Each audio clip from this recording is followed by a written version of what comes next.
સરકારનું સૂત્ર છે વિકાસશીલ ગુજરાત, પરંતુ વિકાસશીલ ગુજરાતમાં ભ્રષ્ટાચારીઓની દુકાનો એટલી વધી ગઈ છે કે આજે પણ અંતરિયાળ ગામડા વિકાસથી વંચિત છે, પાણી માટે તરસી રહ્યા છે। આવા જ એક ગામની કરુણ કથા તમને આ રિપોર્ટમાં બતાવીએ।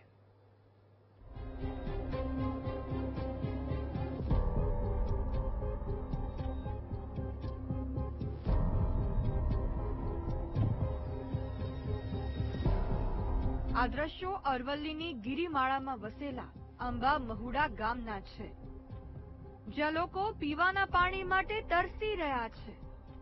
પાણી માટે સવાર પડતાની સાથે રઝળપાટ કરી રહ્યા છે। શું નાનેરા, શું મોટેરા, સૌ કોઈ હાથમાં ઘડા લઈને પાણી માટે નીકળી પડે છે, કારણ કે અહીં પાણી જ સૌથી મોટી સમસ્યા છે। ગામમાં સરકારની સુજલામ સુફલામ યોજના આવી, પાણીની ટાંકી પણ બની, પાઇપલાઇન પણ નાખી, લોકોના ઘરોમાં નળ કનેક્શન પણ અપાયા, પરંતુ પાઇપલાઇનનું આજ દિન સુધી કનેક્શન જ નથી અપાયું।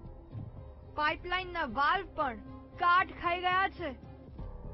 પાણીની ટાંકી શોભાના ગાંઠિયા સમાન ઊભી છે। અહીં લોકોની પરિસ્થિતિ કેટલી ખરાબ છે, જરા સાંભળો।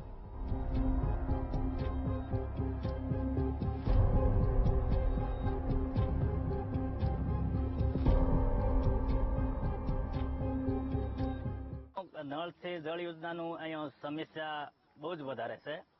ટોકોમાં પાણી પણ નાખ્યું નથી અને આ લોકો ખાલી ખોટા પાણીની સકલીએ પાણી રેડી અને બતાવી અને લોકોએ ફોટા પાડી લીધા છે।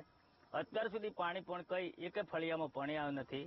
અરે થોડું પાણી ચાલે છે 10 મિનિટે, હું પીવા માટે એ લોકોને ભરી જો એમ કરીને એ લોકોને પીવા માટે પાણી ભરાવું તો મારા પશુઓને તકલીફ પડે છે, તો હું ટેન્કરથી પાણી નખાઈ દઉં છું મારા ઉજમાં। એમ કરીને અહીંયા થોડું ચલાવીએ છે તો બહુ જ હાલમાં પરિસ્થિતિ ગંભીર છે। મને તકલીફ છે પાણીની, મોટા મોટા ટાંકા બનાવવા લે નો ગોઠવી તોય અમને કોઈ પાણીની કોઈ મંજૂર થઈ નથી, તો એટલી મને તકલીફ છે।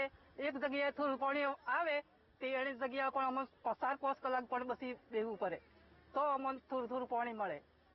3500ની વસ્તી ધરાવતા અંબા મહુડામાં હાલ લોકો પાણી માટે ખૂબ પરેશાન છે। કાળઝાળ ગરમીમાં પાણી સૌથી મોટી જરૂરિયાત છે, ત્યારે વિકાસને ભરેલી સરકારને ત્યાંના લોકો વતી વીટીવી ન્યૂઝ અપીલ કરે છે કે સરકાર અને તંત્ર અહીં લોકોની સામે જુએ અને પાણીની સમસ્યાનું સમાધાન લાવે, જેથી અહીં લોકોનો રઝળપાટ બંધ થાય। Sandeep Patel, VTV news, Sabarkantha.